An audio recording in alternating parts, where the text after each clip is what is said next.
Hello guys, Alka official channel पर आप सभी का स्वागत है। आज के वीडियो में हम फर्स्ट ग्रेड ज्योग्राफी के लिए एक टॉपिक आता है जिसका नाम है विश्व के कृषि प्रदेश। उस विश्व के कृषि प्रदेशों में एक मुख्य रूप से जो टॉपिक आता है जिसका नाम है विटलसी के कृषि प्रदेश। तो आज की क्लास में हम करने वाले हैं विटलसी के कृषि प्रदेश।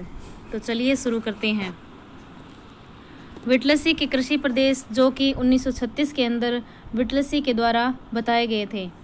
तो उनकी पुस्तक का नाम था major agriculture region of the world. क्योंकि ये कृषि प्रदेश है इसलिए इनकी बुक का नाम है major agriculture region of the world में किया गया, जो कि Annals of Association of American Geographers में प्रकाशित हुआ था। तो ये पत्रिका थी Annals of Association of American Geographers नाम से। उस पत्रिका में उनकी जो पुस्तक थी वो प्रकाशित हुई थी और उस पुस्तक का नाम है major agriculture region of the world. इसी पुस्तक के अंदर 1936 में विटलसी ने विश्व के कृषि प्रदेश बताए थे। अब इसके अलावा कुछ और अन्य विद्वान भी हैं जिन्होंने विश्व के कृषि प्रदेश बताए, जैसे 1944 में टिमन्स ने बताए। इनका क्रम से अगर पूछा जाए तो हम ध्यान रखेंगे कि 1944 में टिमन्स ने, 1954 में वॉन रियोन ने, 1956 में क्वाची नाम का विद्वान है और 1962 में थॉमसन नाम के विद्वान, 1964 में कोस्ट्रोविकी ने कृषि प्रदेशों का विभाजन किया।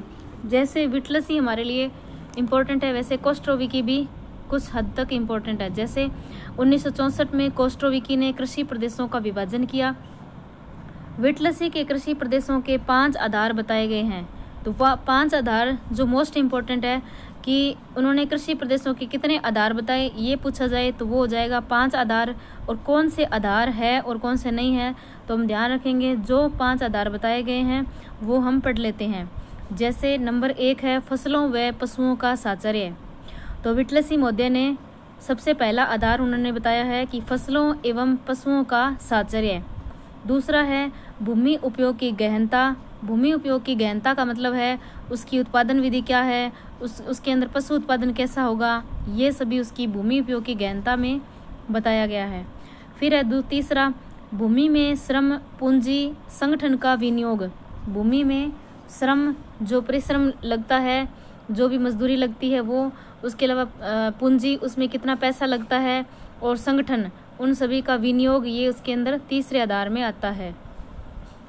फिर आता है इसका चौथा आधार, वो है उत्पादित पदार्थों के उपयोग का ढंग।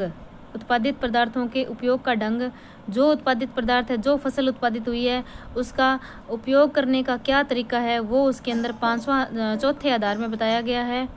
फिर उसका 5वां आधार है कृषि क्रियाओं के जमाव व सुविधा हेतु विन्यास। कृषि क्रियाओं के जमाव व सुविधा हेतु विन्यास। तो ये 5 आधार है विटलसी के कृषि प्रदेश के। विटलसी ने निम्न सूचकों पर ध्यान नहीं दिया है। जैसे किस पर ध्यान नहीं दिया है, जैसे सभी को ये तो पता होता है कि किस बातों पर उन्होंने ध्यान दिया है, लेकिन कौन सी बातों पर विटलसी ने ध्यान ही नहीं दिया वो वाला हम ध्यान रखेंगे। वो है कृषि भूमि ग्रहण। एक तो कृषि भूमि ग्रहण की बात विटलसी ने बिल्कुल भी नहीं की है। फिर है भूमि स्वामित्व। भूमि स्वामित्व का मतलब होता है कि भूमि का मालिकाना हक भी, भूमि का मालिकाना हक, कौन इसका मालिक है, क्या है, इस बात पर बिल्कुल भी उसने ध्यान नहीं दिया है। फिर है जोत का आकार। जोत का अगर क्वेश्चन में आए कि जोत का आकार छोटा होता, विटलसी के अनुसार छोटा होता है या बड़ा होता है, ऐसे करके जोत का आकार अगर दिया जाए तो वो जोत के आकार की बात भी उसने ध्यान में नहीं दी थी। जोत का विखंडन की बात विटलसी ने नहीं की।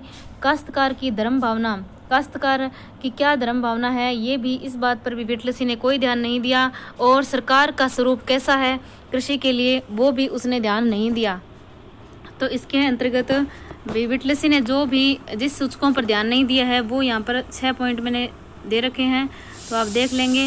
उसके बाद है नेक्स्ट विटलसी के कृषि प्रदेश। अब सीधा सीधा क्वेश्चन ये आता है कि विटलसी के कृषि प्रदेश कितने हैं। तो विटलसी के कृषि प्रदेश 13 है। कितने हैं? 13। क्योंकि विटलसी के कृषि प्रदेश का आधार अगर पूछा जाए जब तो है 5, लेकिन विटलसी के कृषि प्रदेश है कितने, तो वो है 13। तो नंबर 1 है चलवासी व यायावरी पशुचारण। इसमें ऐसा नहीं है कि हमने सीरियल वाइज याद करें, ये जरूरी नहीं है। ऊपर नीचे भी इसको कर सकते हैं, कोई दिक्कत नहीं है। परंतु 13 कृषि प्रदेश कौन से है और इसमें कौन सा नहीं आएगा, ये हमें थोड़ा ध्यान रखना है। जैसे चलवासी व यायावरी पशुचारण, जिसको कहते हैं नोमैडिक हेर्डिंग, नोमैडिक हेर्डिंग भी कहा जाए तो वो गलत नहीं होगा। जिसमें क्या है, चलवासी व यायावरी पशुचारण, पशुओं को चराना है, चलवासी पशुचारण होगा, यानी कि पशुओं को साथ में लेकर जाकर और उसको चराया जाता है, ऐसा वाला स्थान स्थान पर जगह जगह पर जाके, तो वो चलवासी पशुचारण होता है। फिर दूसरा वाला है कृषि प्रदेश पशुधन संवर्धन व व्यापारिक पशुचारण। अब इसके अंदर व्यापारिक पशुचारण है तो इसका मतलब यही है कि वो जो भी पशु पालेंगे वो एक तरह के पशु होंगे। मान लीजिए कि वो गाय को पालते हैं तो फिर वो गोवंश की ही, सभी प्रकार के गोवंश को ही उसके अंदर पालेंगे एक साथ, ताकि वो दूध वगैरह, घी वगैरह जो भी बेचना चाहे तो उनका व्यापार अच्छे से हो सके। तो चाहे वो किसी भी प्रकार के पशु को पाले, परंतु वो पालेंगे एक ही प्रकार से। तो दूसरा जो कृषि प्रदेश में आता है वो पशुधन संवर्धन व व्यापारिक पशुचारण में आएगा। फिर आता है तीसरा स्थानांतरित कृषि। स्थानांतरित कृषि है जो को अन्य जगहों पर, भारत के अन्य स्थानों पर, अन्य राज्यों में और विश्व के भी अन्य देशों के अंदर इस स्थानांतरित कृषि के अलग अलग नाम हैं, क्वाटो और जलाऊ कृषि वगैरह, ये हम आगे देख लेंगे। तो ये भी स्थानांतरित कृषि भी विटलसी के कृषि प्रदेशों में आता है। फिर आता है आद्य रूप जोत या आदिम स्थायी कृषि।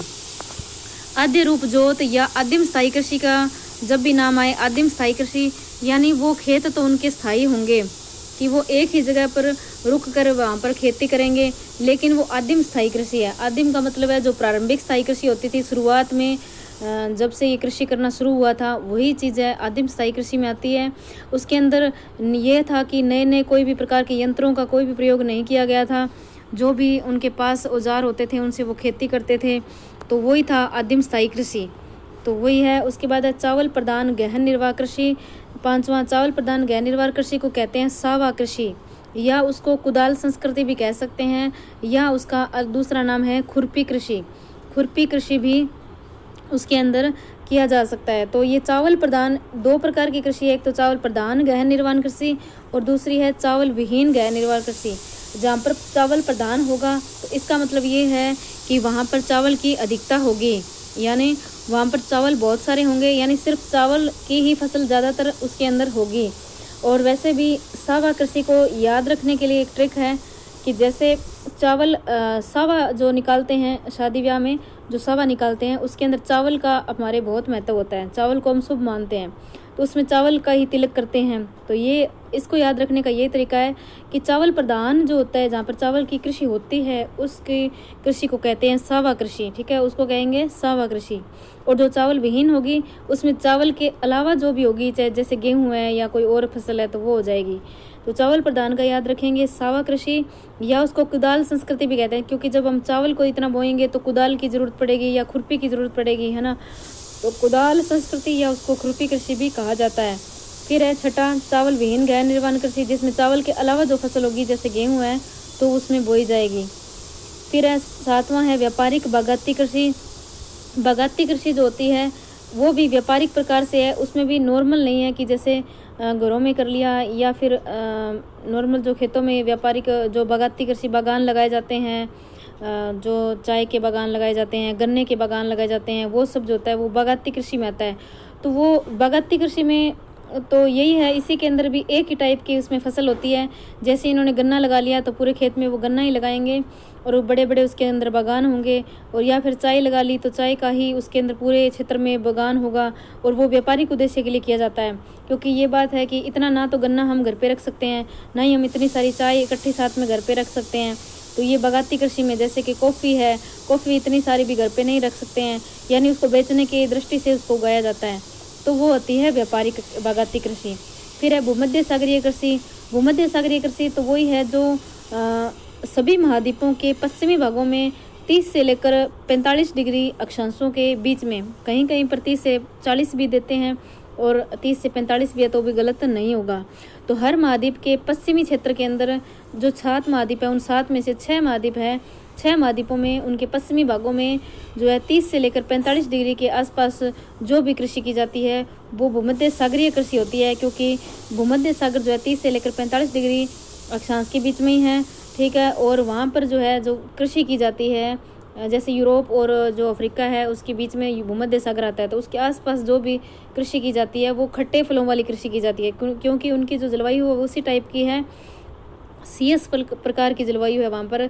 CS का मतलब है कि समर ड्राई रहता है वहाँ पर और विंटर में वर्षा होती है, यानी सर्दियों से जो बारिश होती है उससे जो वहाँ पर फसलें उगती हैं, तो वहाँ पर नींबू जो या सिट्रस प्रकार के जो फल होते हैं जैसे नींबू है, संतरा, अंगूर, ये सब वहाँ पर उगाए जाते हैं। इस प्रकार की कृषि होती है। और यहाँ पर डिस्टिलरी उद्योग, जो शराब वाले उद्योग होते हैं वो भी वहाँ पर ज़्यादा होते हैं, क्योंकि अंगूर से आप जानते हैं कि शराब भी बनाई जाती है, किशमिश भी बनाई जाती है, इन अंजीर वगैरह ये जो फसलें होती है वो जो कृषि है 30 से 45 डिग्री अक्षांशों के बीच में हर महाद्वीप के पश्चिमी भाग में, तो वो भूमध्य सागरीय कृषि है, वो भी विटलसी के कृषि प्रदेशों में आता है।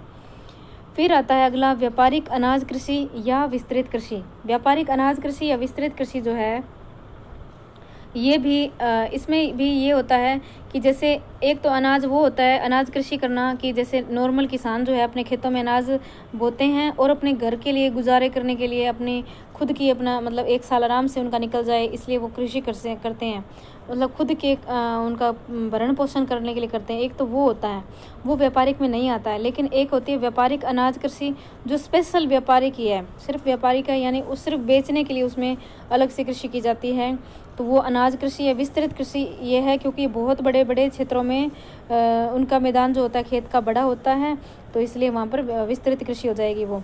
फिर है व्यापारिक फसल व मवेशी पालन या मिश्रित कृषि।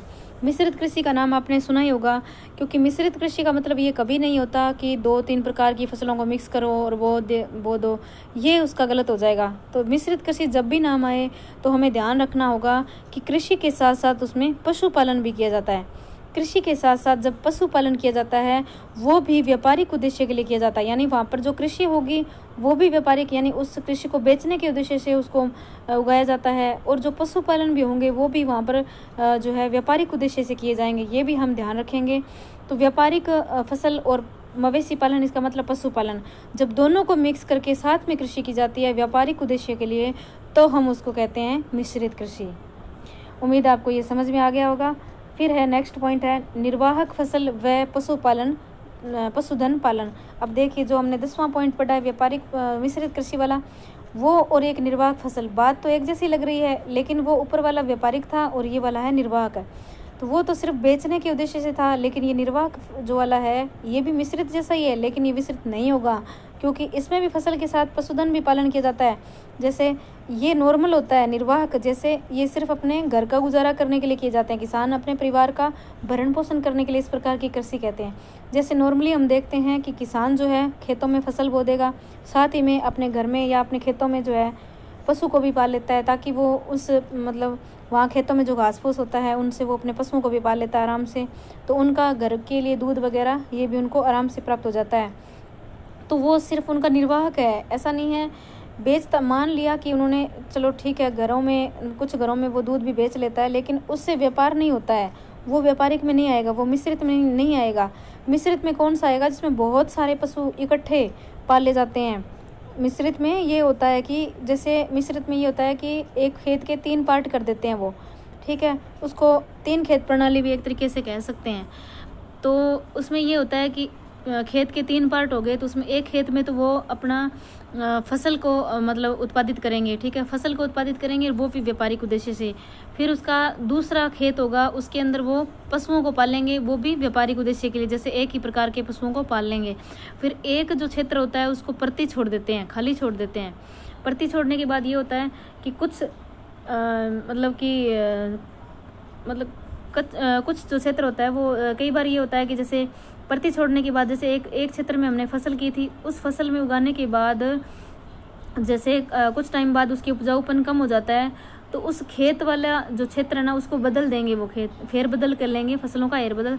जैसे कि वो जो खेत था जहाँ पे फसल उगाई थी उसको छोड़कर जो प्रति छोड़ी थी वहाँ पर वो क्या करेंगे, वो प्रति वाले में तो पशुधनों को ले जाएंगे, और जो पशु जहाँ पर रह रहे थे उस जगह पर वो खेती को ले आएंगे, और जहाँ पे खेती थी उसको वापस प्रति छोड़ देंगे। तो जो क्योंकि पशु रह रहे थे वहाँ पर खाद थी, खाद की वजह से वो भूमि उपजाऊ हो चुकी है। तो इसलिए इस तरह से फेरबदल कर करके वो कृषि करते हैं, तो वो तो व्यापारिक में आ जाता है, मिश्रित में आ जाता है। लेकिन निर्वाह जो है वो नॉर्मल होता है, जिसमें अपने गुजारे के लिए ही वो पशुधन पाला जाता है। फिर आता है व्यापारिक डेयरी कृषि। अब डेयरी कृषि एक अलग चीज़ है। डेयरी में सिर्फ डेयरी कृषि होगी, यानी कि पशुओं को पाले जाते हैं वो दूध वगैरह, मक्खन, इन सब के लिए। तो ये डेयरी कृषि जो है ये इसमें खेती नहीं की जाती, सिर्फ और सिर्फ व्यापारिक डेयरी कृषि ही की जाती है। उसके बाद आता है विशिष्ट बागवानी कृषि या उद्यानिकी या ट्रक या सूटकेस या साइडवॉक फार्मिंग। इसके काफ़ी सारे नाम हैं, हम ध्यान रखेंगे क्योंकि हमने एक व्यापारिक बागवानी पढ़ा, ऊपर हमने बागानी पढ़ा, ये है बागवानी। बागानी कृषि जो हमने पढ़ा था उसका मतलब तो ये होता है कि बागान लगाने, जैसे चाय के बागान, कॉफ़ी के बागान, वो बागानी कृषि है। वो भी हालांकि व्यापारिक कृषि के लिए है, ठीक है। और ये है विशिष्ट बागवानी। बागवानी का किसको कहते हैं? बागवानी हम किसको कहते हैं? बागवानी में हम फल फूल लगाते हैं, जहाँ पे फूल लगते हैं और जहाँ पे फल लगते हैं और सब्जियाँ लगते हैं, वही तो हमारे लिए क्या होते हैं? बाग होते हैं ना। तो बागवानी और बागानी में फ़र्क है, ध्यान रखेंगे। विशिष्ट बागवानी कृषि को उद्यानिकी कृषि भी कहते हैं, यानी जो उद्यान जो होते हैं, उद्यान में क्या होते हैं? फूल भी हो सकते हैं, उद्यान में बगीचा जो होता है, फसलों का भी तो फसलों का नहीं, सॉरी, सब्जियों का भी तो बागान हो सकता है। जैसे किसी एक खेत के अंदर हमने सिर्फ टमाटर लगाए, वो टमाटर का क्या होगा? एक तरीके से उद्यान हो जाएगा, सब्जियां, यानी टमाटर एक सब्जी में आ जाएगा, ठीक है। यानी फूल, या फिर हमने कहीं पर एक जगह खेती कर ली किसकी? गुलाब के फूल की खेती कर ली, तो वो एक तरीके का उद्यानिकी हो जाएगा। वो भी हम बेचने के उद्देश्य से करते हैं। तो वो हमने गुलाब, चाहे हमने एक खेत में गुलाब को फूल पौधे लगाए, फूल जो गुलाब के फूल उतारे, या फिर हमने किसी खेत में टमाटर या फिर किसी भी सब्जी को लगाते हैं, ठीक है। फिर उस सब्जी को जब, क्योंकि सब्जी की तुड़ाई होने के बाद में उसको क्या करते हैं? उसको ट्रक में भरकर लेके जाते हैं, या फल भी है तो उनको ट्रक में भरकर लेके जाते हैं, और फिर एक रात में जो ट्रक जितनी दूरी तय करता है फिर उसको बेच देता है पास ही के किसी मार्केट में। क्योंकि ये जो ट्रक कृषि होती है या जो उद्यानिकी कृषि होती है, ये मार्केट के ही आसपास कहीं होती है। तो जो एक रात के अंदर अंदर उसको लेके जाता है वो ट्रक, और उसकी अपनी दूरी से उसको पहुंचा देता है टाइम से, ताकि वो ख़राब ना हो पाए। तो इसीलिए उस ट्रकों से उसको भरकर लेके जाने की वजह से उसका नाम हो गया ट्रक कृषि। सूटकेस कृषि भी कहते हैं, क्योंकि सोच के देखिए कि इतने सारे गुलाब के फूल, एक रात में इतने सारे गुलाब के फूल ले जाते हैं, फिर उसके अंदर इतने गुलाब के फूल, कितने सारे महंगे फूल है, और उनको जब बेचने के बाद जो पैसा प्राप्त होता है, कितना सारा पैसा हो जाता है। यानी एक तरीके से सूटकेस भर लो इतने पैसे। तो उसको याद करने की दृष्टि से हम देख रहे हैं कि वो सूटकेस कृषि भी बागवानी कृषि को ही कहते हैं। और साइड वॉक फार्मिंग भी कह सकते हैं इसको। साइड वॉक है, यानी खेतों के साइड में कहीं भी इसको किया जा सकता है। इसके लिए बहुत बड़े खेत की ज़रूरत भी नहीं होती है, छोटे खेतों में भी ये हो सकती है। तो इसकी भी काफ़ी इसका फ़ायदा होता है, व्यापारिक दृष्टि से ये किया जाता है। तो ये हो गए विटलसी के कृषि प्रदेश।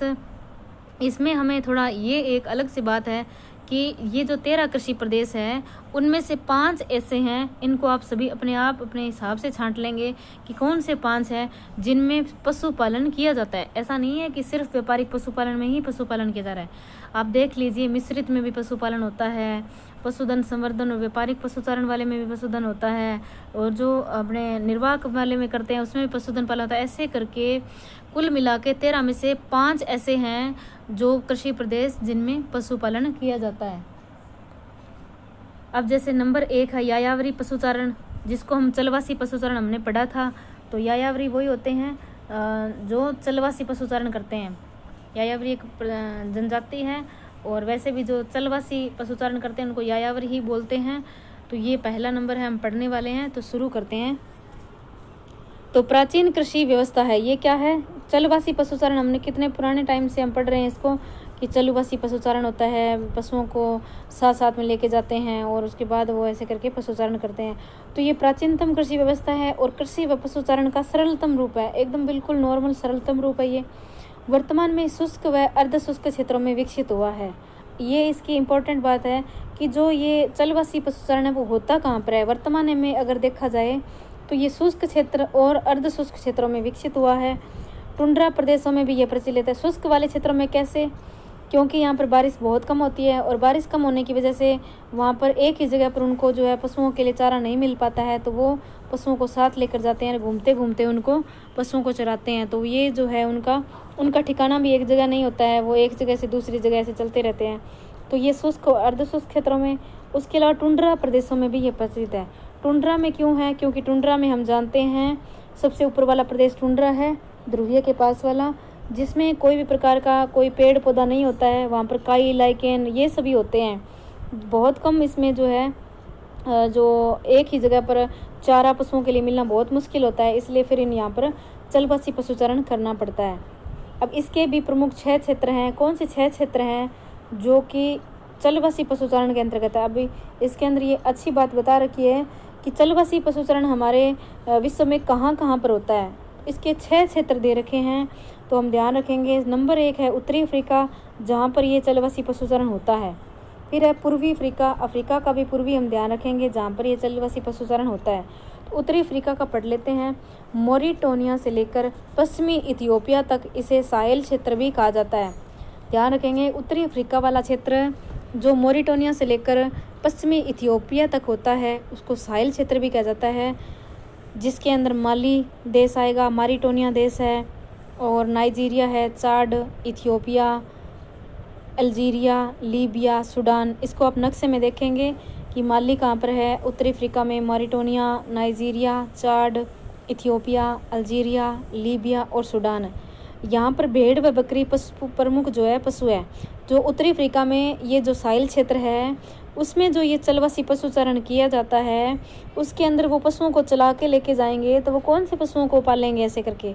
तो वो जो है भेड़ों को और बकरियों को लेकर जाएंगे। तो शुष्क और अर्धशुष्क क्षेत्र में वैसे भी आपने देखा होगा, जहाँ पर रेगिस्तान है वहाँ पर भेड़ बकरियों की ज़्यादा तादाद होती है। तो ये भेड़ और बकरी प्रमुख यहाँ पर पशु है। फिर आता है पूर्वी अफ्रीका। पूर्वी अफ्रीका के अंदर कीनिया, युगांडा, तंजानिया शामिल है। यहाँ पर मसाई जनजाति प्रसिद्ध है। इसके लिए ध्यान रखेंगे कि मसाई जनजाति कहाँ पर रहती है, तो ये है पूर्वी अफ्रीका में रहती है।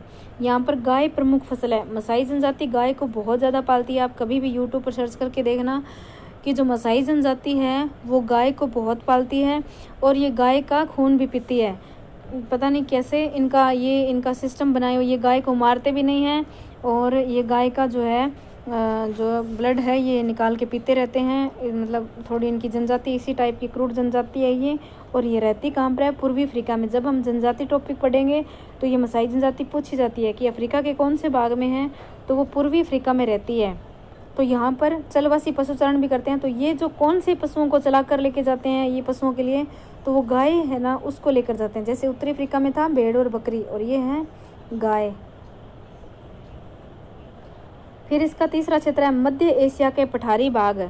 मध्य एशिया के पठारी भाग जहाँ पर चलवासी पशुचारण होता है, तो उनमें से जैसे Kazakhstan, Turkmenistan, Uzbekistan, Kyrgyzstan, Mongolia और तिब्बत। तो स्थान वाले हो जाएंगे। इसके अलावा मंगोलिया और तिब्बत में भी, मध्य एशिया के पठारी भाग में भी यहाँ पर ये चलवासी पशुचारण होता है। तो ये मंगोलिया के इनके आसपास कौन सी प्रजाति है, कौन सी जनजाति रहती है, तो वो है मंगोल है, कजाक है, कजाकिस्तान के आसपास किर्गिज है, जनजाति निवास करती है। और यहाँ पर कौन से पशु पाले जाते हैं मध्य एशिया में, तो मध्य एशिया में हम जानते हैं भेड़ और बकरी पाली जाती है। फिर है दक्षिणी पश्चिमी एशिया। दक्षिणी पश्चिमी एशिया में Iran, Iraq, Jordan, Syria, Saudi Arab, तुर्की का अनातोलिया पठार ये है। ठीक है, तुर्की का अनातोलिया पठार भी यहाँ पर है। यहाँ पर ऊंट पालन प्रमुख है। दक्षिणी पश्चिमी एशिया में जब भी हम रेगिस्तानी वाला अरब, सऊदी अरब वाली, सीरिया की, इनकी बात करते हैं तो हमारे रेगिस्तान माइंड में आता है। तो उसके हिसाब से हम ध्यान रखेंगे कि ऊंट जो है यहाँ पर पालन किया जाता है। तुर्की में अंगोरा बकरी पाली जाती है, और तुर्की जो है देश, उसके अंदर अंगोरा नाम से एक बकरी होती है, वो पाली जाती है, जो अपनी मेहर ऊन के लिए विश्व प्रसिद्ध है। उस अंगोरा बकरी का नाम हमने क्यों लिया? क्योंकि जो उसकी ऊन होती है, उसकी मेहर नाम से एक ऊन होती है, वो जो है विश्व में प्रसिद्ध है, इसलिए इसका नाम लेते हैं हम लोग। और यहाँ पर चलवासी पशुचारण होता है। फिर आता है इसका 5वां पार्ट टुंड्रा प्रदेश, जहाँ पर ये चलवासी है। जो कौन सा टुंड्रा? उत्तरी यूरोप और साइबेरिया का टुंड्रा क्षेत्र है। और यहाँ पर कौन सा पशु? यहाँ पर रेंडियर पशुपालन किया जाता है।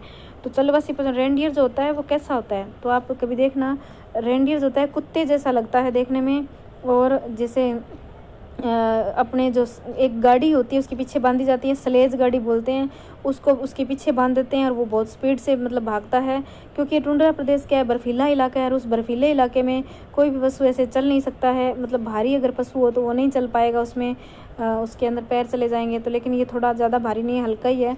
लेकिन ये जो रेंडियर पशु बहुत स्पीड से चलता है और यहाँ पर ये जलवायु के अकॉर्डिंग अपने ढंग से रह पाता है, इसलिए यहाँ पर जो पशु पाला जाता है रेंडियर, स्लेज गाड़ी खींचता है ये, और इससे जो है वो फिर अपना जो सामान है इधर से उधर ले जाते हैं।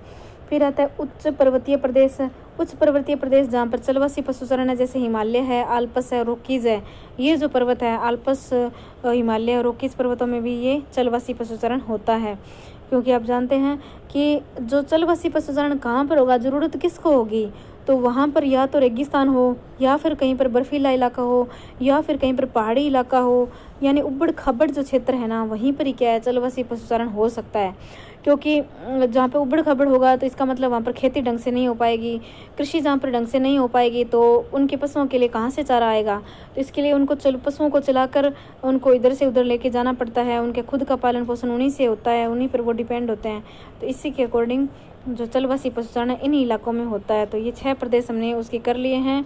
तो वैसे हमने अभी तक जो वेडलसी का कृषि प्रदेश पढ़ा था उसका सिर्फ हमने एक ही जो है उसका एक ही हमने पार्ट पढ़ा है, चलवासी पशुचारण। उसके जो 13 है, 13 में से हमने सिर्फ एक ही पढ़ा है, 12 अभी तक बाकी पढ़े हैं, वो हम पढ़ेंगे कल की क्लास में आगे। तो आज के लिए इतना ही। Thank you. जय हिंद, जय भारत।